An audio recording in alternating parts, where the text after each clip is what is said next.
anga jamana ministry do mado olu be sena bolla ni wakati na irisu jamana konnala usen kon mina ye barala munu mina damne marsikalo klimuga ani duru katabla marsikalo klimuga ani worola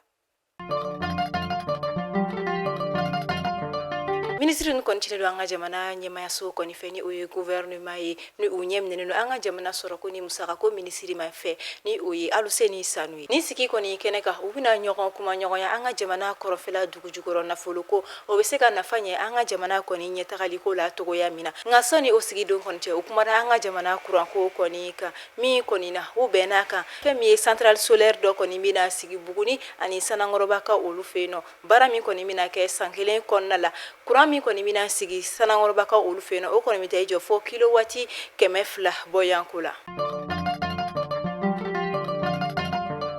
biye marsikalo klimuga ani flay domi koni kula dono jien fanta ani nani bela jiralen feni oye ji togola doni o kama anga jamana jiko ministri so oni ademe baga cheke daw olu koni sigige marsikalo klimuga ani temeni wala sa ubeseka kuma togo mina anga jamana jiko ka nyina sigi kun koni te doware ubeseka don wala sa jibe sega ben koni na togo mina anga jamana konnala ni sigi koni kera CNCPA aleni anga jamana jiko ministri so olu ga bulodi nyogoma konnala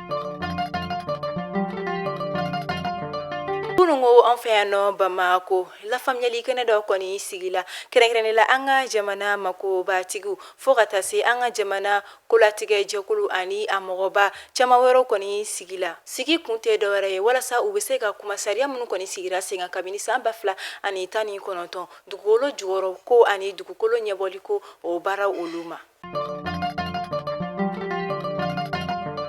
Jene Clean Water Initiative ni koni ejekuli mi sigira singa wala sa jene ka olu koni meseka jinyuma koni soro nogoya la chugoya mina okumu konnala ni koni sigira wala sa ubiseka nyefoli ke chugoya mina bara munu bulodalendo ubulu ayirala kafo femini jekulu koni ka bara bulodalon koni musakab na tijo fosefa wari million muga ani fla oboya kodela ni bara nunu bela jiralen koni kunchera kunungo onfa ya bamako faba konnala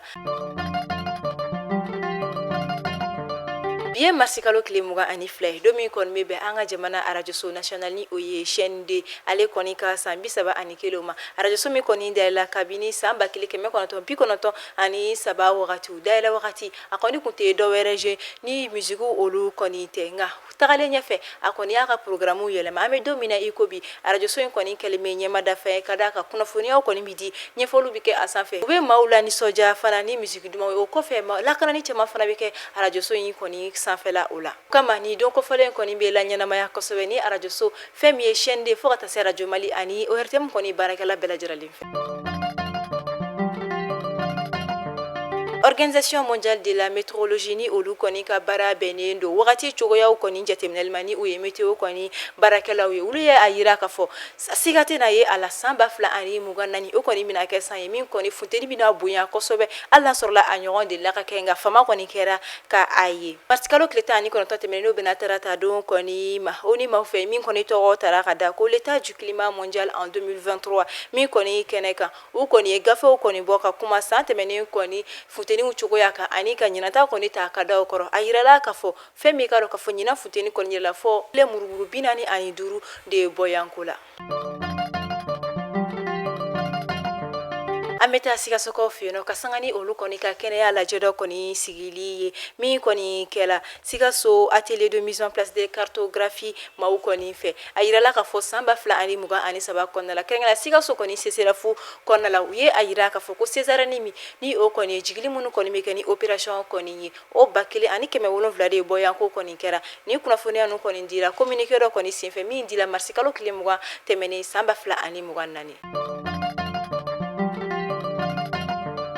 tunga lafiya ka samba flani muga ani nani programu e ma min be no ko terrain bolo terrain me tunga lafiya bolo banangoroni kaw fe no terrain kelen la bela jele titre foncier di 15/20 ibse ka dogo ni sara kalo ero war keme duruni bi wolonvla ani saba awo ero war keme duruni bi wolonvla ani saba fo sankele o konnala walma ero war keme saba ni bishege kalo tan ani shegin konnala terrain yere musakai se fo wari million nani ani wa keme ni kla terrain sara la terrain papier alebeke itay e ma mi fana be no ko terrain b'i bolo i bɛ fɛ k'a jɔ a musaka bɛɛ t'i bolo yɔrɔnin kelen i bɛ se k'i sen don tunga lafiya ka tɔn na ni o ye pari ye n'o ye sojɔ tɔn ye o tuma la san 2024 tɔgɔ sɛbɛn olu daminɛna villa simple ale ye $26,000 ye a tɔn wari ye euro wari 580 ye étage duplex ale ye $42,000 ye a tɔn wari ye euro wari 780 ye ni bɛ fɛ ka i tɔgɔ sɛbɛn a wele an ka nɛgɛjuru sira la e maa min fana bɛ yen nɔ ko appartement ka di ye tunga lafiya bɛna appartement kɛ Banankɔrɔninkaw fɛ yen nɔ appartement sɔngɔ ye $24,000 ye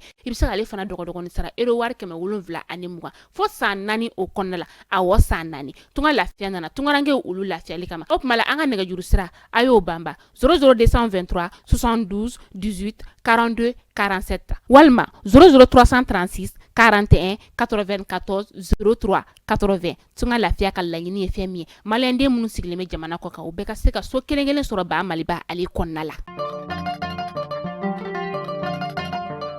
an bɛ taa an sɔnkokaw fɛ yen nɔ ka sanga ni marisi kalo tile 18 tɛmɛnen ni o bɛnna tɛnɛndon ma cɛlaka maa wɔɔrɔ minnu kɔni kun jaso la maa marifatigi bugunatigɛ bali dɔw kɔni fɛ tesit dugu kɔnɔna la ka u ta ka taa n'u ye kɛrɛkɛrɛnla Tarajaba fanfɛla o kɔni na kunnafoniyaw ye a yira k'a fɔ ko ni maa kofɔlen bɛɛ lajɛlen kɔni bilala wa u kɛnɛman kɔni sera u somaw kɔni ma u ka so. an bɛ taa banabakaw fɛ yen ni wagati na kunnafoniyaw kɔni ye a yira k'a fɔ ko denmisɛnnin na ka minnu kɔni b'a ta kalo 9 ka taa bila san 14 la olu ma 74 770 bɔyanko pikiri kɔni de bɛna kɛ u la ni o ye boloci ye rougeole bana ale ni rubéole bana o kɔni tangali o baaraw ma. an bɛ taa Gawukaw fɛ yen nɔ kabini sunkalo kalo daminɛ wagatiw la Gawukaw olu kɔni tun bɛ dibi la fo kana se sisan ma ka a sabu kɔni kɛ courant tanya ye weleweledaw kɔni kɔfɛ an ka jamana faamaw kɔni ye ingénieur kɔni bila ka taa walasa ka se ka a taa lajɛ fɛn min ka dɔn k'a fɔ a défaut kɔni mana kɛ min ye ka taa olu kɔni ladilan walasa ka se ka taa baaraw kɔni ɲɛmada ani ka tagacogo kɔni lajɛ o yɛrɛ kɔni gouverneur ni o ye général de brigade Musa Traoré ale kɔni ye i sen bɔ i kɔnɔkɔrɔ ka se ka taa baara ninnu kɔni kɛyɔrɔ la ye ka taa baara taacogo kɔni lajɛ u bolo min kɔni kɛnɛ kan a kɔni ye Gawo sigibaga bɛɛ lajɛlen kɔni hakili sigi ko baaraw kɔni bɛna kɛ ka ɲɛ wa courant kɔni bɛna min yɛrɛ kɔni sen fɛ Gawo EDM kɔni directeur régional fana kumara a ye a yira k'a fɔ ko a bɛ wagati caman Gawo kɔni tun bɛ courant ko dekun na nka ni Ala sɔnna ma nin bɛna kɛ fɛɛrɛ sɔrɔtɔla ye o bɛɛ lajɛlen na. a bɛ kalo 3 bɔyanko bɔ bi maa minnu kɔni bɔra u sigiyɔrɔ la ka sabu kɔni kɛ ni kɛlɛ ni dekun kɔni ye o maa caman kɔni bɔra Burkina jamana kɔnɔ minnu kɔni dagalen don an ka jamana kɔnɔna la ba Maliba o kɔnɔna la ni wagati in na.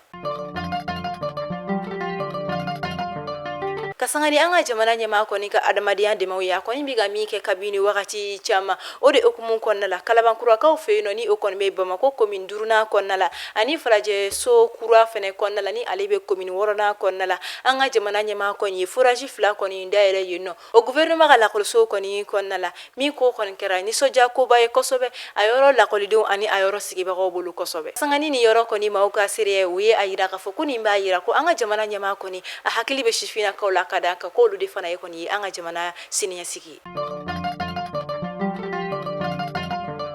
marsikalo tile 20 tɛmɛnen an ka jamana direction d'information et de relations publiques des armées ni o ye DIRPA ye olu kɔni ye kunnafoniya di kɔni kɛ ko a bɛ baara ni o kɔni bɛ an ka jamana kɔrɔyan fanfɛla la ko dankari kɔni kɛla ka yɔrɔgɛlɛn diinɛ tigilama caman na kunnafoniyaw kɔni ye a yira k'a fɔ kilomɛtiri 50 bɔyanko ɲɔni kɔni ka se a bɛ baara ka sanga ni marsikalo tile 20 tɛmɛnen nɛgɛ kaɲɛ 2 wagatiw la su kɔnɔna la an ka jamana faamaw kɔni ka yɔrɔgɛlɛn diinɛ tigilama dɔw kɔni nɔ minɛ minnu sigilen kɔni kun don tasuma da la fɛn bɛ ka dɔn k'a fɔ u ka kan dɔ kɔnɔna min senfɛ o kɔni ye mugu wuli ko fɔlɔ kɔni kɛ u ma caman kɔni bɔnna u ni la mugu wuli ko filala o kɔni jigila ma o ka minnu kɔni tun bɛ k'a ɲini ka taa u ɲɛma dogo yɔrɔ wɛrɛw kɔni na.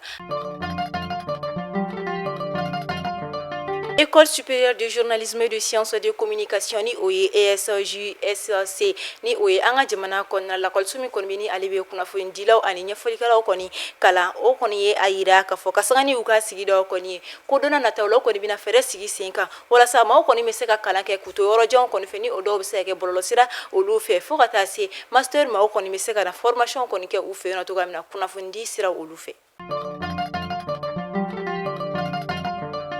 Bi bi su ina nege kanye mugan wakati an ka jamana samata sega olu kɔni mina teriya ndolanci dɔ kɔni kɛ Marrakech minnu na u ni Mauritanie senandolacilaw kɔni bina ɲɔgɔn sɔrɔ ni kɔni bina kɛ an ka jamana samata segaw kɔni ka bɔ ka taa ndolaci wɛrɛ kɛ kabini Coupe d'Afrique des Nations kɔni tɛmɛna ni o ye CAN 2023 ye.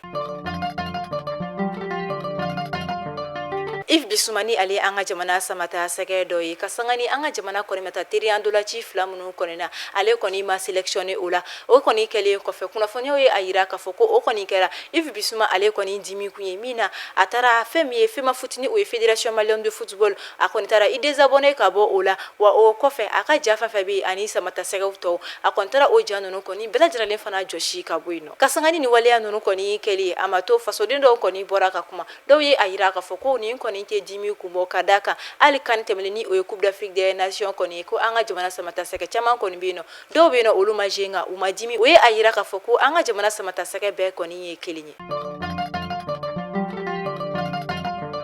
Bi sɔgɔmaden na Yirimajɔkaw fɛ yen nɔ kɛrɛnkɛrɛnnen la stade du 26 mars ale kɛrɛfɛla la fɛn min ye tajita mobili ni o kɔni ye citerne ale kɔni dɔ la bolimafɛntigi dɔ kɔni na kɛrɛnkɛrɛnnen la mototigiw kɔni na min kɛra sababu ye ka maa caman kɔni jogi ani ka maa dɔw fana kɔni bɔnɛ u ni la nka an bɛ wagati min na i ko sisan kɔni mɔgɔ kɔni dama dɔn minnu jogina ani minnu kɔni tanyana an b'a fɔ ayiwa ala ka jisuma kɛ a fura ye minnu jogina ala ka nɔgɔya k'u ye minnu kɔni tanyana fana ala ka badabada dali nɔgɔya u ye. Ni bɛ da sigi aw ka bi kunnafoniyaw la an b'a fɔ aw ni ce aw ka lamɛnliko ɲuman na a y'aw sɔgɔlen to Mali kunnafoni bɔlɔlɔsira la aw kan bɛ a ɲɔgɔnna wɛrɛ ni ala ma basi kɛ ni aw la ala ka sunkalo tɛmɛko ɲuman di an ma.